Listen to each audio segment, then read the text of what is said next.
Banyak yang bertanya, ketika nanti tahun 2024, para new mind misalnya mendapatkan mandat.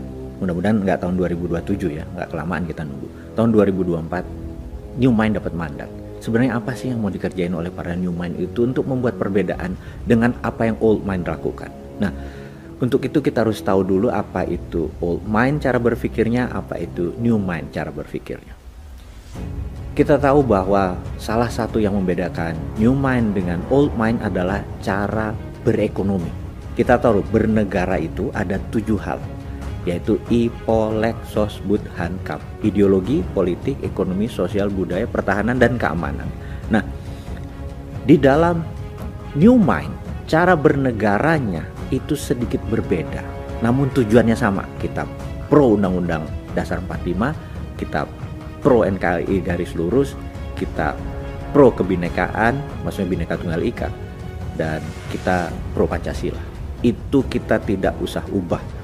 Sebelum kita masuk ke topiknya, ada hal yang menarik tentang Pancasila yang mungkin anak-anak atau sahabat generasi muda ingin bertanya, kenapa Pancasila itu dicemburui oleh banyak negara besar? Bukan negara saja, negara besar. Karena kita adalah memiliki dasar negara yang sangat keren. Karena kita menggabungkan 5 hal yang diimpikan. Dan ini bukan utopia, sesuatu yang dicita-citakan tapi tidak mungkin tercapai. Tapi ini benar-benar dasar negara yang dicemburui. Apa itu? Ketuhanan yang Maha Esa adalah belief in God. Dan itu adalah sila pertama. Sila kedua, kemanusiaan, itu artinya humanitarian. Ketiga, persatuan Indonesia, itu adalah bentuk nasionalisme. Keempat adalah musyawarah, itu adalah bentuk demokrasi. Dan terakhir adalah keadilan sosial bagi seluruh rakyat, artinya adalah social justice. Jadi 5 itu mencakup ideologi sebuah bangsa besar dan dirangkum dengan sangat sederhana. Karena itu new mind tidak akan merubah dasar, karena itu platform yang dicemburui banyak negara. Nah, kita memulai dengan sesuatu apa yang beda. Yang jelas konsep MMT, Modern Monetary Theory, yang pemerakarsanya adalah Michael Hudson. Dia punya Hudson Institute yang pada tahun 1971 dia adalah salah satu advisor dari Presiden Nixon.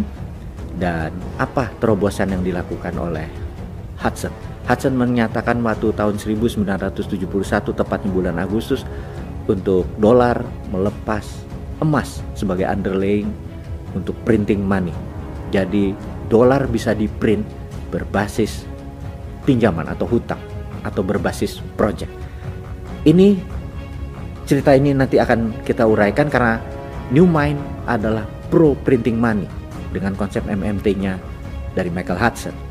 Dan saat ini Stephanie Kelton adalah salah satu sahabat saya, di mana seandainya new mind jadi mendapatkan mandat, pasti Stephanie Kelton adalah advisor dari salah satu pakar keuangan atau moneternya Indonesia nantinya ya. Gitu cuman CCM kok, cuman cita-cita mulia. Yang penting pelajarannya sekarang masuk dulu. Nah, Michael Hudson kemudian mengajar di Peking University di tahun 80-an akhir hingga tahun 90-an. Dan kita tahu salah satu muridnya adalah Xi Jinping yang sekarang menjadi memimpin Partai Komunis Cina seumur hidup dan presiden dari Tiongkok.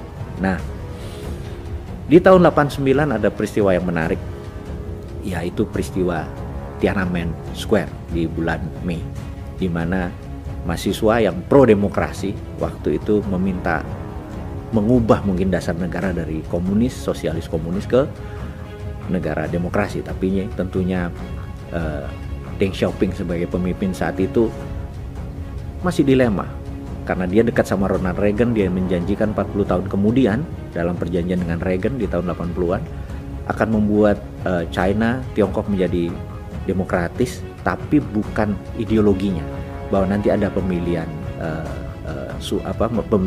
bukan presiden, pemilihan kepala daerah akan menggunakan pemilihan langsung, tidak menggunakan politbiro. Dia agak ragu karena dia berjanji 40 tahun kemudian. Tetapi ini di tahun 89 itu terjadi pergerakan ingin mempercepat. Dan ada 12 jenderal dari politbiro berhadap pada Deng Xiaoping. Kalau Anda menurut dengan Barat, kami ber-12 dibunuh saja gitu ya. Dan tapi kalau kamu berpihak kepada kami, kita akan merubah sesuatu yang membuat dunia akan shock, yaitu membuat China is the greatest country dan menjadi sentralnya dunia. Deng akhirnya memutus pro yang 12 jenderal ini, dieksekusilah 10.000 lebih mahasiswa di Tiananmen Square.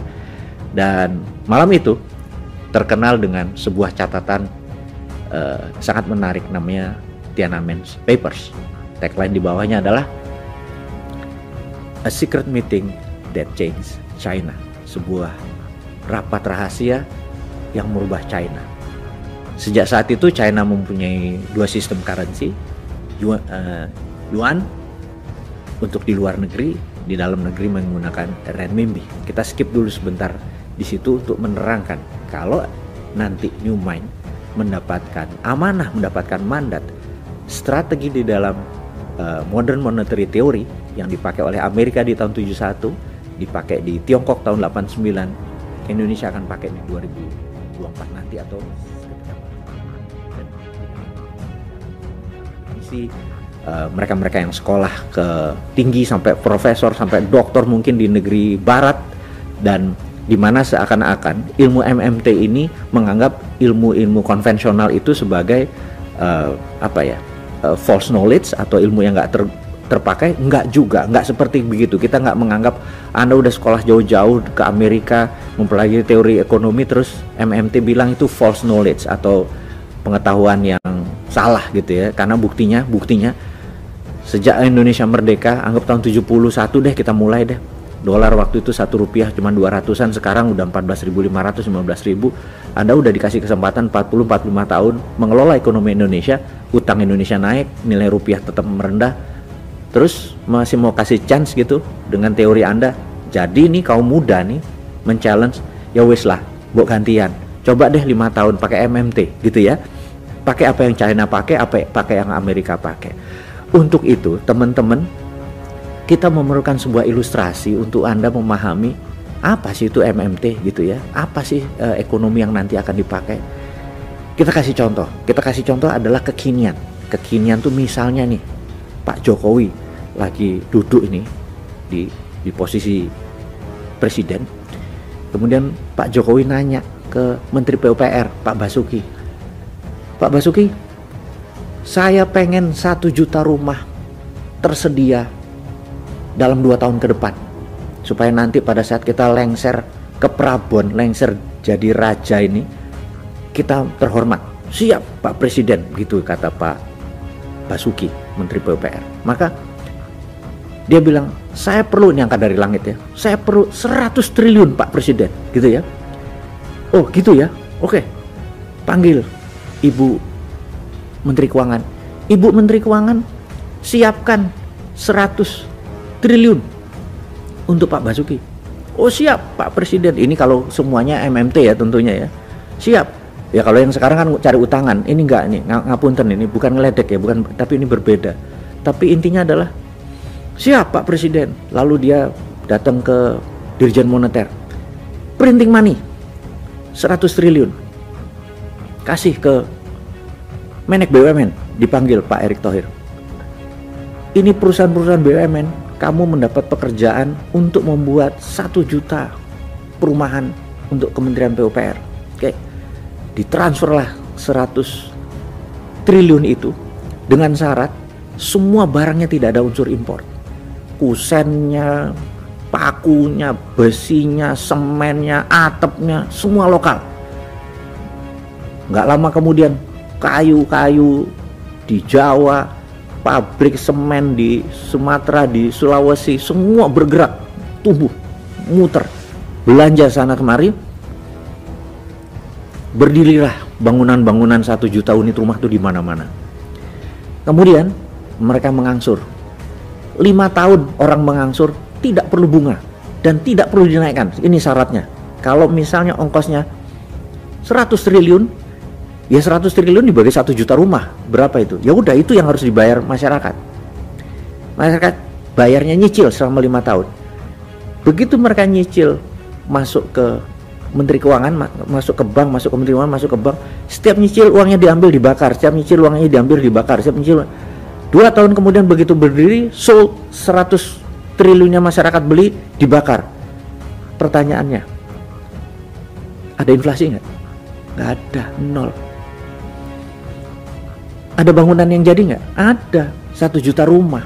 Murah orang nggak pakai bunga. Ekonomi tumbuh, muter gitu. Terus lakukan, oke, udah punya 1 juta, mbok bikin 10 juta rumah, mbok bikin jalanan, bikin jembatan, bikin pelabuhan. Duitnya dari mana? Printing money. Begitu ini nanti balik, bayar, bakar gitu ya. Itulah yang dilakukan oleh pemerintah Tiongkok. Renminbi itu dicetak berdasarkan project. Karena itu ngawur seakan-akan mereka membangunnya. Bayangin, satu kota ada 113 kota di Tiongkok. Itu punya gedung bangunan yang 32 lantai. Satu kota itu lebih dari 1000 tower, alias berapa juta populasi di sana. Kalau dihitung selama 40 tahun, itu ada 25 miliar meter persegi bangunan. Alias dalam satu hari kita kayak ngebangun gedung kayak Plaza Senayan tuh 4 biji per day. Kalau minjem duitnya sopo. Tapi kalau pakai printing money begitu berdiri dibakar, gak ada inflasi dan gedungnya jadi. Nah, duit tadi tidak boleh membelanjakan 1 sen pun produk luar negeri, karena itu yang menjadi inflasi. Jadi inilah yang akan dilakukan oleh Newman nanti kalau dapat mandat. 10 juta rumah jadi dalam 5 tahun, dan berapa ekonomi tumbuh, berapa rakyat bekerja, berapa produk yang akan disediakan. Lah ngono aja kok susah jadi presiden. Itu kalau Newman jadi. Jadi mulai paham ya. Mudah-mudahan Anda semua terima konsep ini, dan bukan harus Bosman yang jadi presiden. Siapapun yang menerima konsep Newman, yaitu MMT, Modern Monetary Theory ini, dipakai sebagai konsep ekonomi untuk membangun Indonesia, kasih dia kesempatan untuk mendapatkan mandat. Itu rasanya pelajaran hari ini. Terima kasih, salam sehat, sukses selalu.